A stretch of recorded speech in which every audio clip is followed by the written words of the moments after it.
Hey, welcome to day 4 notes. Today we're going to be talking about absolute value. We're going to focus on absolute value equations and inequalities with an emphasis on graphing. You can do these by hand or using graphs. I really like graphs for a good visual. As far as evaluating stuff goes, again, you can do those by hand or graphs. Just remember, absolute value, the output's always positive. So if you were doing these by hand, if I wanted to plug some numbers in for here, the absolute value of, 2a minus 3b, I could do 2 times 2 minus 3 times, what is b, 4? And in that absolute value, that's going to be 4 minus 12, which is the absolute value of negative 8. So that's equal to 8. But you know that, I've taught you how to use the absolute value in your math menu. So you can go to math, over to num, ABS, and you can do 2 times 2 minus 3 times 4 and still get your 8 that way too. So it doesn't matter to me. Just be careful with it if you're doing by hand. So for part B, you will do absolute value of, A is 2, B is 4, minus negative 8. Remember, this is a minus and this is a negative. Negative 8 times, what is C? 1 plus 2. Let me exaggerate these so you don't think they're parentheses or anything like that. So this is going to be the absolute value of negative 2 minus negative 8 plus 2 is negative 6. So it's going to be positive 2 minus positive 6, which will end up giving you a negative 4. And we'll check that, always check those in here. I say there's no excuse to get this wrong because we can check that right in here. So 2 minus 4, right arrow, minus absolute value of negative 8 times 1 plus 2, and you get negative 4 that way. So just a quick review on using absolute values from before. So our next logical step is, well, what do I do with those absolute values? So let's talk about how to solve equations. So with absolute value equations, let me preface this by showing you what an absolute value graph looks like. I want you guys to go into your y equals, clear out your y equals, and just do the absolute value of x, absolute value of x, and press graph.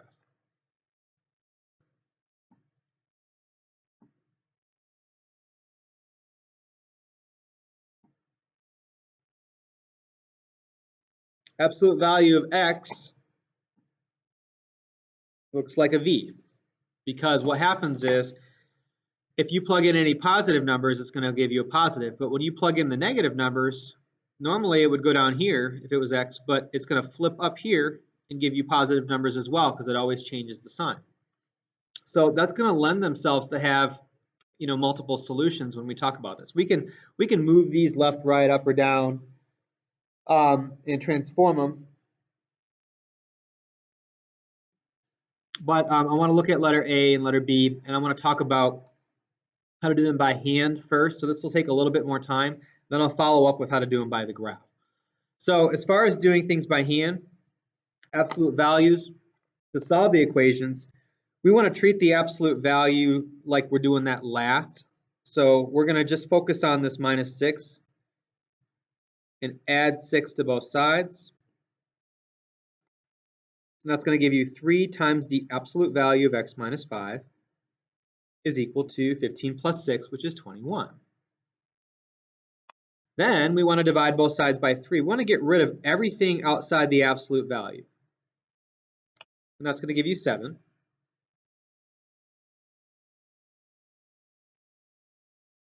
Now from there, we're talking about, how do I solve this? We can solve x minus 5 equals 7, no problem, right? If I took the absolute value bar off, x minus 5 equals 7, well, that's going to be 12. If I add 5 to 7, you get 12. But, that's not your only answer, because absolute values, think about absolute value of x minus 5. I want to show you in a graph.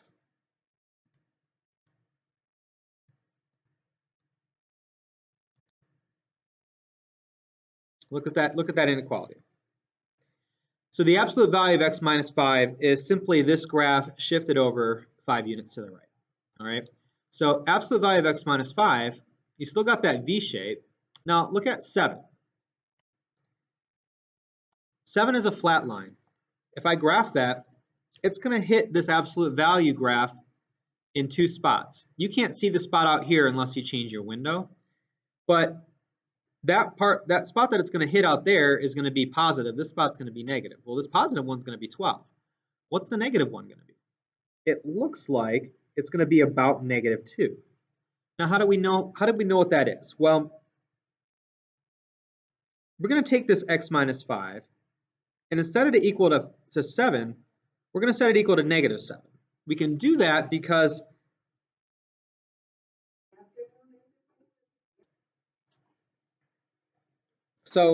we can set it equal to -7 because the absolute value of -7 is also equal to 7. So both +7 and -7 would work for this equation. So if I do that, -7 plus 5, well, that's going to give you -2.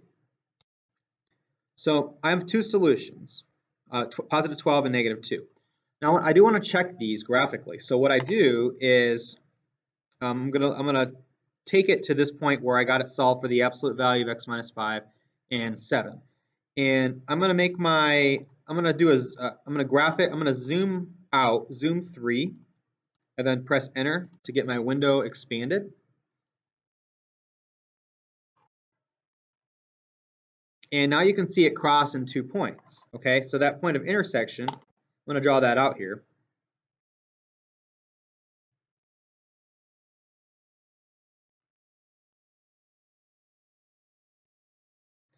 One of those points of intersection is going to be x equals -2. If I do second trace 5, let me write this down. Second trace 5. Scroll over to the left first and press enter 3 times. And you can see -2 for my answer. So there's this value right there. And if I do second trace 5 and I scroll to the right, press enter 3 times, I can get +12. You can make out that 12 there.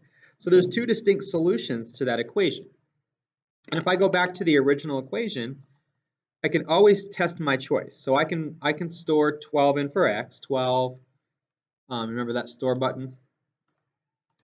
And I can type that in, 3 absolute value x minus 5 minus 6, and I get 15.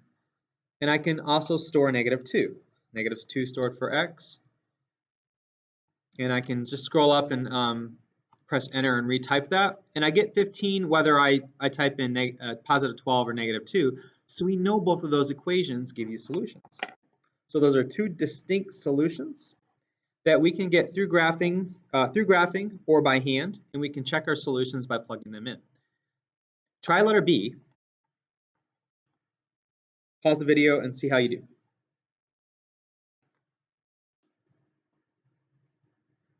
Okay, for this one, we want to again take this last example as kind of a helpful tool. We want to isolate the absolute value.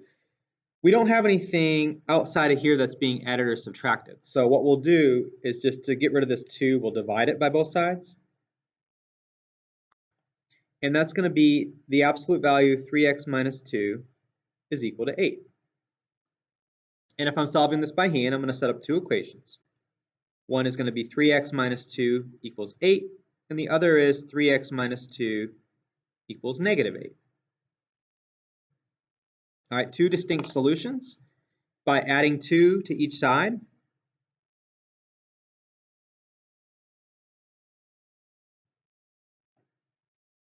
that's going to give you 10 here, so it's going to be 3x equals 10.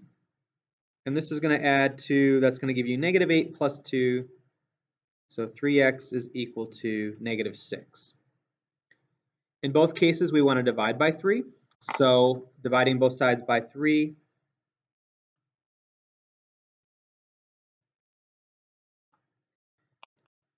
cancel out those 3's. X is going to be 10 divided by 3, which doesn't divide, it'll just give you a decimal, so you can leave that. And x is going to be negative 6 over 3, so that's going to be negative 2. So those should be your two different answers. We want to go ahead and check that with a graph. I love checking the graph on this, so I'll put this in y1. And I'll put the 8 in y2. And we'll find those points of intersection and check it. So y1 is going to be the absolute value of 3x minus 2. y2, I'm going to put 8 in. I am zoomed out from before, so I'll have my wider graph, which is fine. I should still see a couple points of intersection. You got one over here on the left and one over here on the right. One of them is going to be a negative. That should be a negative 2 on the left side, and this should be 10 over 3. Now, it's not, your calculator's not going to say 10 over 3. We'll have to get it converted to a fraction. So if I do second trace 5, scroll over to the left, press enter 3 times, that's going to be negative 2. And if I do second trace 5, scroll to the right, press enter 3 times, that's 3.333333. Now your calculator has stored that value in for x. So if you press clear a couple times, get back to the home screen. If you press X and press math, enter, enter, it is converted to 10 over 3. So we have both of our solutions. So it's going to look something like this.